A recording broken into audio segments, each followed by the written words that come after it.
tout le monde.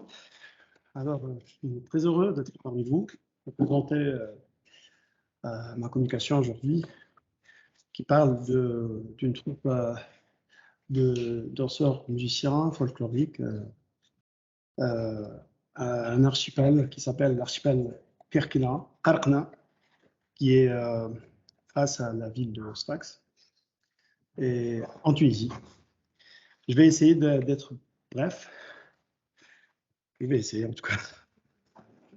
Alors, je commence. La musique et la danse populaire représentent deux des pratiques phares du patrimoine immatériel dans notre communication. On vous présente une troupe de musiciens danseurs insulaires qui a essayé de s'adapter à l'évolution technologique afin de résister en tant que troupe de musique et danse traditionnelle au milieu de ce nouveau monde virtuel. Tabel Qarqna est un groupe de 4 musiciens danseurs et un louangeur qui peuvent être accompagnés occasionnellement par un 6e membre qu'on appelle Bouzid.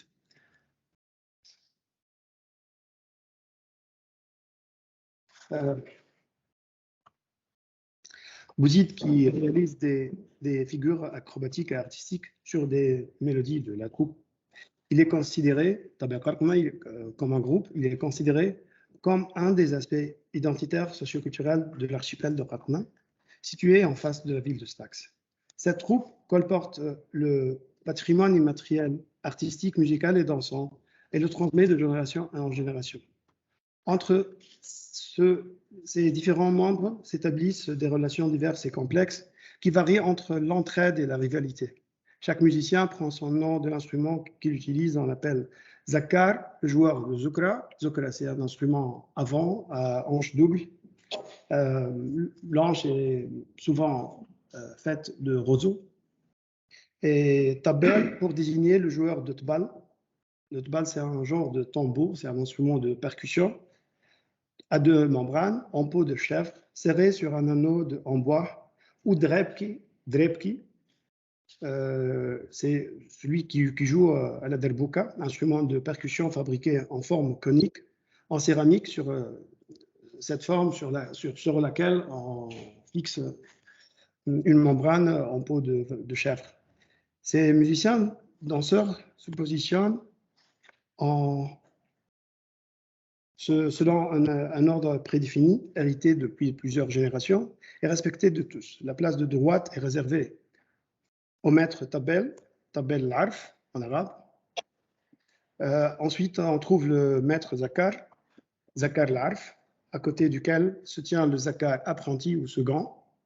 Et après, on trouve le Tabel l'apprenti Sana ou second. Pour guider cette troupe, il faut un leader, et c'est souvent le maître Zakar qui prend cette responsabilité. Selon les travaux de terrain qu'on a effectués sur plusieurs années, on a trouvé ces informations. Du coup, je fais vite. Alors, et qui guide les autres en musique et danse. Et on trouve moins souvent des maîtres tabels qui prennent cette responsabilité. C'est au leader de diriger les pas de danse et de jouer la première note, puis le maître tabel le suit, puis les autres musiciens. Tabel Qarqna est considéré comme un des aspects identitaires socio-culturels de l'archipel. Et par le passé, les musiciens danseurs dépendaient de la transmission orale aussi pour l'apprentissage, pour la préservation, que pour la transmission du répertoire hérité et pour se mesurer les uns aux autres, s'impliquant dans une concurrence insaisissable et impliquant les invités au mariage, qui sont essentiellement les spectateurs de ce groupe. Tout ça s'inscrit dans une quête continue de survie et de persistance. La disposition des musiciens dépend des différentes étapes de la soirée. Pour la première étape, ils se mettent dans l'ordre suivant, vous voyez. Il y a une autre possibilité si on change d'instrument. Du coup, on trouve les mêmes musiciens, mais avec la derbouka à gauche et à droite. Donc, on trouve aussi le drepki l'arf, zakar arf, zakar sana et drepki sana. Pour la deuxième partie, enfin, cette partie est essentiellement réservée aux aux pièces instrumentales.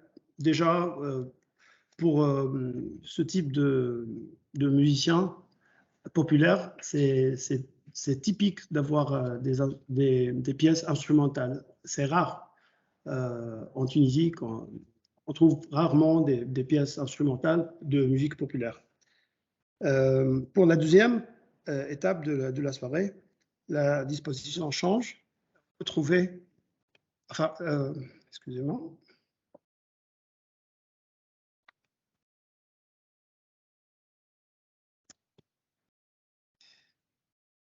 Je me perds. Allez, on s'en fout. Juste, je vous présente le louangeur, qui est la cinquième personne.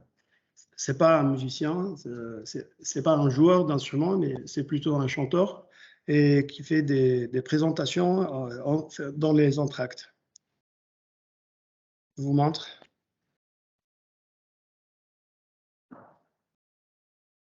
Ça marche pas.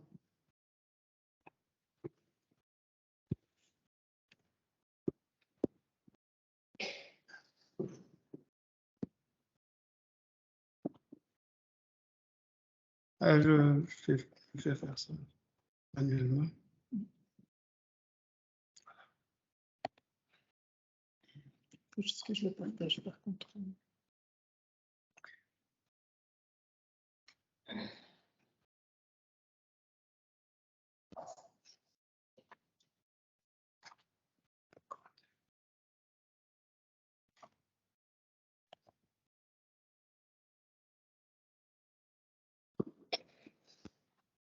Voilà.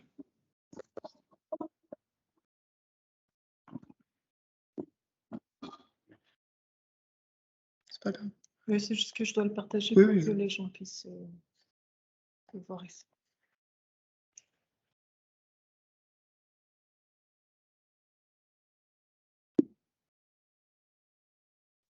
Ça marche jamais, c'est Teams qui se fait passer les Teams quand j'ai bien.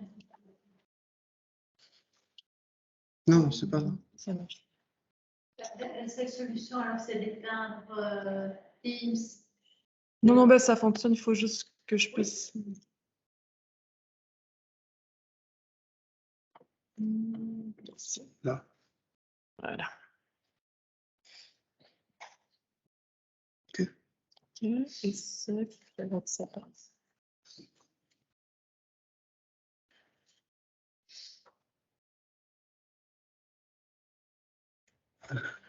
Vous avez C'est juste que je. le diapo, les slides.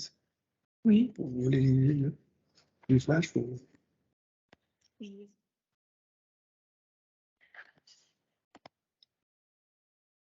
C'est pas grave. Non, non, mais ça va maintenant. Voilà. Hop. Et voilà. OK.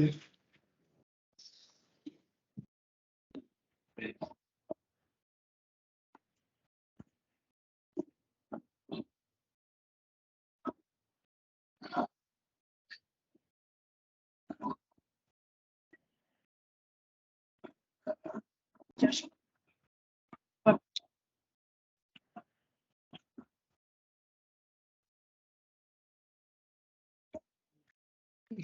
Pas très chaud. Mais ça sera comme ça? OK. Alors, pour la deuxième partie de la soirée, ça sera dédié. On a besoin de...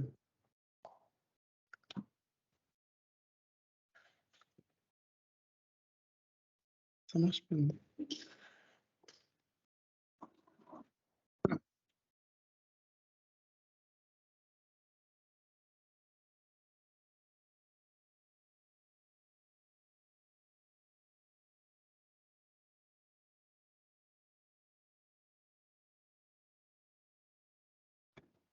OK. Cliquez plus seul. C'est un exemple de pièce instrumentale. On ouvre le mariage avec ça. On appelle ça trou le dar, c'est l'entrée à la maison. C'est un des pièces instrumentales que la troupe joue. On va passer à autre chose.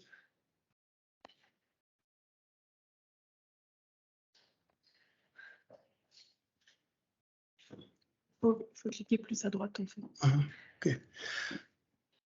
On trouve un autre type de pièce instrumentale. C'est une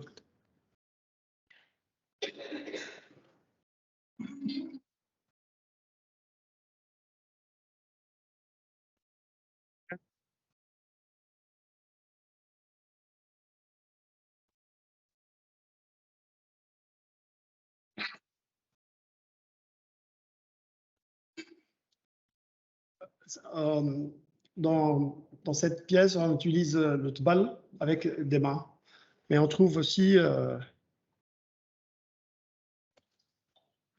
une autre pièce. Mais il faut le laisser un peu.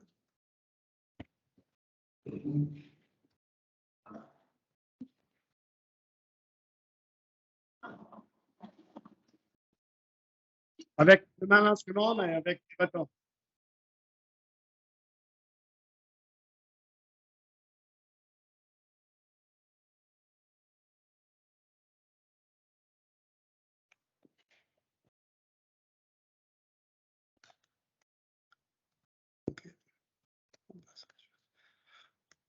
Pour la deuxième partie de la soirée, la disposition change et les deux percussionnistes jouent l'un à côté de l'autre et c'est plutôt dédié à des chansons populaires rythmées, que ce soit du répertoire musical insulaire ou tunisien ou arabe. La diversité et l'enchevêtrement caractérisent les relations entre les musiciens danseurs. Chaque relation se caractérise par des spécificités particulières qui contrastent avec le reste des relations. Elles diffèrent selon la position et le rôle du membre dans son groupe. La relation entre l'apprenti et le maître ne ressemble pas à celle établie entre les maîtres. Et même cette relation élève-maître a connu plusieurs mutations entre le passé et le présent. On cite deux méthodes d'apprentissage. Méthode d'apprentissage traditionnelle, où l'apprenti est souvent appelé sana, et de moins en moins bahri. Bahri, c'est tiré du lexique marin. C'est le marin, le matelot. Alors que le maître est appelé arf ou sta. Les méthodes d'apprentissage de l'instrumentiste étaient principalement orales, directes ou indirectes. Transmission orale directe de maître à apprenti lors des pauses multiples entre les différentes étapes de célébration de mariage ou quand la troupe pouvait se réunir et s'altérer et répéter. La transmission indirecte quand l'apprenti se rendait aux fêtes de mariage animées par les maîtres célèbres afin de les écouter, les regarder jouer et danser pour mémoriser un maximum de chants et de pièces instrumentales et de pas de danse. Elle est considérée comme la première étape d'apprentissage incontournable pour tous les débutants. Méthode d'apprentissage alternative. Au début des années 80, l'apprentissage traditionnel a commencé à s'altérer avec le développement technologique de l'époque, avec la volonté de certaines troupes bien connues à enregistrer leur répertoire et les commercialiser sur des cassettes. Par conséquent, plusieurs jeunes ont remplacé les maîtres par des cassettes. Et Hatem Jalali, un des akars, des joueurs de Zokra connus, dit à ce propos, personne ne m'a appris de jouer. La Zokra, j'écoute et j'applique. J'écoutais la musique kerkénienne authentique jouée par des maîtres comme Habib Bouerda sur des cassettes ou en assistant au mariage. Petit à petit, le sta a été remplacé par ses propres enregistrements et l'apprenti a commencé à abandonner l'apprentissage direct par un autre plus accessible et sans contrainte relationnelle ou logistique. Surtout devant les rares occasions possibles de côtoyer un maître ou de jouer à côté de lui. L'absence du maître dans le processus d'apprentissage a eu des impacts importants sur la formation du musicien-danseur. Celui-ci ne parviendra pas à percevoir les erreurs dans son jeu, ni la position inexacte de son doigté sur la zokra, ni un décalage dans le rythme, ni un pas supplémentaire ou manquant dans la danse. Il trouvera beaucoup de difficultés à coordonner ses mouvements et à les synchroniser avec le reste du groupe. Bien que la plupart des débutants réalisent l'importance de l'apprentissage direct, ils s'en passent de plus en plus et recourent à des solutions alternatives. Et cela peut être dû au vieillissement des maîtres ou au retrait ou au décès de la plupart d'entre eux. ce qui a favorisé les recours aux bandes audio enregistrées par ces grands maîtres, qui était jusqu'à 2010 le moyen le plus simple auquel la nouvelle génération de musiciens a eu accès. Il est encore considéré à ce jour comme une référence incontournable pour les nouveaux apprentis. Mais avant 2011, les événements de 2011, les Tunisiens n'avaient pas tellement accès ni aux réseaux sociaux, vu les restrictions qui étaient exercées, et pour les sites YouTube et Dailymotion, les sites de partage de vidéos, les sites de partage de vidéos YouTube, Dailymotion, WaTV, Bleed TV, etc., et des photos Flickr les plus connues étaient également inaccessibles depuis la Tunisie. Mais après les événements de 2011, les Tunisiens ont trouvé plus de liberté à accéder aux différents sites, que ce soit les sites d'hébergement de vidéos ou les réseaux sociaux. Et la diffusion de vidéos et de photos a commencé à être de plus en plus populaire et accessible. Et naturellement, les tabelles ont pu profiter de ce nouvel espace virtuel qui a imposé de nouvelles méthodes de diffusion et de transmission et d'évaluation. L'évolution incessable du téléphone mobile a aussi joué un rôle essentiel dans la métamorphose des musiciens danseurs de Kharkna. Le public habituel de Tbal Kharkna a pu, grâce au smartphone, avoir une influence sur l'attitude des tabela et les différentes relations qui les lient. Le téléphone mobile, avec toutes ses fonctionnalités, est devenu populaire auprès du grand public et leur a permis de récolter d'importants crédits musicaux pour leurs troupes, parfois même malgré leur volonté et leur insu. Les invités, tout âge confondu, profitent en assistant aux fêtes de mariage pour enregistrer des séquences vidéo, pour annoncer leur participation à une soirée ou exprimer leur admiration pour une troupe et sa performance. Devant ce changement, le novice a pu trouver une alternative de l'enregistrement traditionnel et a pu s'initier au jeu de Zukra ou de Tbal d'un maître ou s'influencer par son style de jeu ou de danse sans l'avoir rencontré ni côtoyé. Car désormais, l'apprenti peut trouver tout ce dont il a besoin sur YouTube et Facebook. Il accède à un site, choisit une séquence vidéo contenant un extrait d'une chanson ou d'une pièce musicale dansante et la télécharge. Puis, à l'aide de programmes et d'applications de traitement audiovisuel, il la découpe, l'analyse en ralentissant la vitesse, en zoomant sur les positions de doigts ou les pas de danse. Tbal Kharkna a pu s'adapter aussi rapidement. Ok, je vais essayer d'être rapide. Tbal Kharkna a pu s'adapter aussi rapidement aux nouvelles méthodes de transmission et de diffusion du répertoire musical dansant. Les musiciens danseurs ont même succombé à la nouvelle réalité et ont cherché à exploiter ces espaces comme de nouvelles opportunités de diffusion et de rayonnement. Ils ont su profiter de cette situation en acceptant la publication de leurs produits artistiques en public sur des sites sociaux, même sans leur consentement. Ils se sont même embarqués dans cette nouvelle tendance et ont utilisé ces sites comme un nouvel outil de promotion, de concurrence ou d'évaluation. Facebook, Instagram et YouTube sont devenus les moyens de médiation les plus répandus que les musiciens exploitent. Ils y ont créé des chaînes, des comptes personnels et des pages dans lesquelles ils annoncent les actualités de la troupe, font la promotion de leur groupe pour la nouvelle saison estivale et célèbrent même les anniversaires des membres de la troupe. Pendant les soirées de célébration de mariage, la reine inéluctable de Tbal Kharkna, le musicien danseur, influence le goût collectif et le façonne. Il a le pouvoir direct sur les spectateurs, tandis que les réseaux sociaux, dans les réseaux sociaux, la conscience devient individuelle et quand quelqu'un apprécie l'interprétation d'un musicien ou d'un groupe, il le fait au niveau personnel. Et lorsqu'il la partage, qu'il la publie avec les autres, il promulgue sa capacité à évaluer véritablement ce contenu. La notion de partage sur les réseaux sociaux suppose une interaction avec l'émetteur et son réseau d'amis et de followers. Le degré d'interaction se mesure par un système d'évaluation qui varie entre différentes émotions sur Facebook.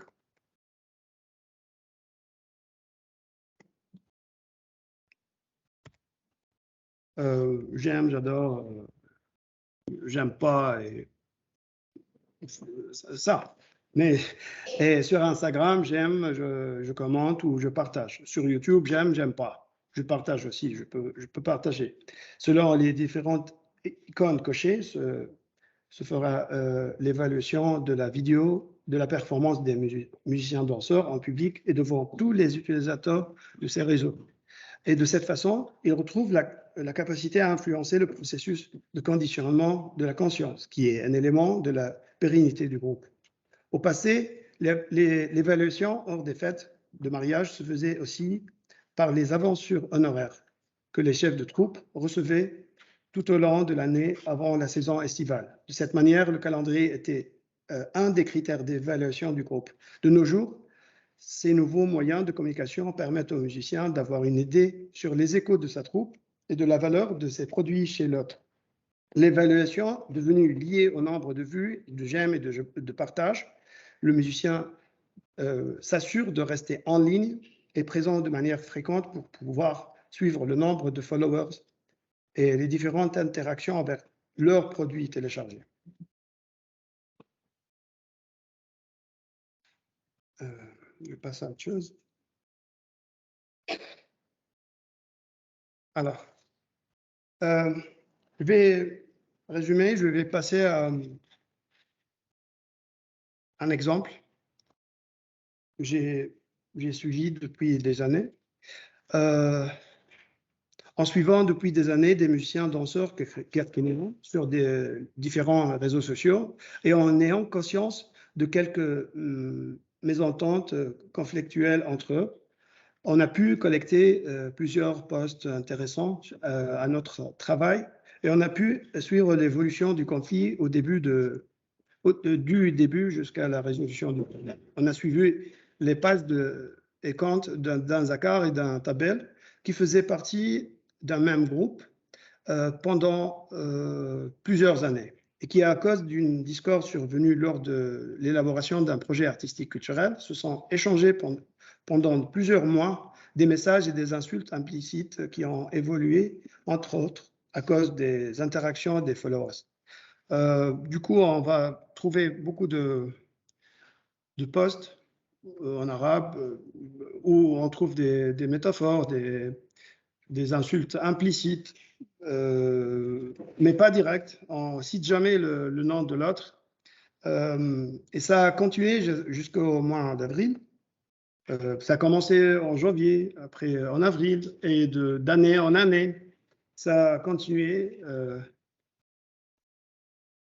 Le tabel s'est pris en photo sur une tortue de mer et adresse beaucoup des insultes indirectes. Je ne vais pas me lancer là-dessus à la traduction parce que ça va prendre beaucoup de temps. Du coup, je vais résumer.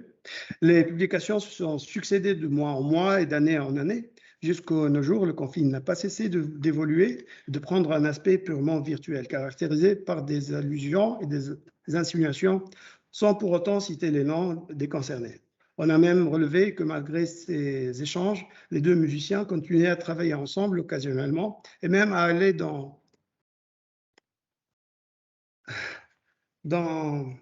je suis perdu. Et même aller avec d'autres collègues dans une boîte de nuit ou se prendre en photo d'ensemble lors d'une célébration de mariage, il a publié. Du coup, en même temps, ils sont fâchés, ils s'insultent, mais on peut les voir dans une boîte de nuit en train de boire ensemble, de faire la fête ou de participer à un mariage.